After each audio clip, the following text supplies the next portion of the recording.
உன்கிட்ட கோவப்பட்டு எங்க அஞ்சலி போற? நீ என்ன செஞ்சாலும் அதை நான் பொறுத்துக்கணும். பொறுத்துக்கலானா நீ தான் கோச்சுக்கிட்டு போயிருவிய. அப்படிலாம் எதுவுமே இல்லைங்க. இல்ல அஞ்சலி, வீட்டுக்கு வந்து பார்த்தேன், வீடெல்லாம் திறந்து கிடந்துச்சு, உன்னை காணோம். கொஞ்ச நேரம் நான் பதறி போயிட்டேன். உனக்கு தெரியுமா தெரியுமா நான் என்ன யோசிக்கிறது? யாராவது உன்னை தூக்கிட்டு போயிட்டாங்கன்னா, இல்ல உனக்கு ஏதாவது ஆபத்து வந்துருச்சுன்னா, நான் அப்படியே துடிச்சு போயிட்டேன் அஞ்சலி. என்ன பண்றதுனே தெரியல.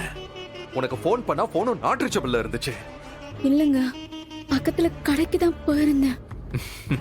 ப்ளீஸ் அஞ்சலி, உனக்கு நான் எல்லா சுதந்திரமும் கொடுத்திருக்கேன். நீ எங்க வேணாலும் போவா, உன்னை நான் கண்ட்ரோல் பண்ண மாட்டேன். ஆனா நீ என்கிட்ட சொல்லாம எங்கேயும் போகாத. அப்பதானே நீ சேஃபா இருக்கியான்னு தெரிஞ்சுக்க முடியும். ஆ, ஆ, ஆ, ஆ.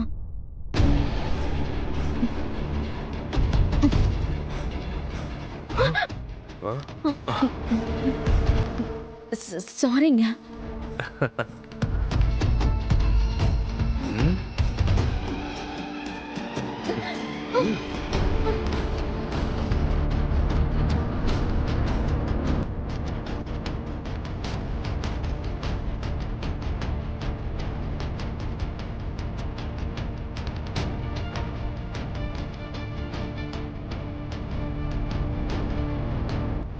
அஞ்சலி, உன்னை பிரிஞ்சிருக்கிற ஒவ்வொரு நிமிஷமும் எனக்கு நரகமா இருக்கும், தெரியுமா?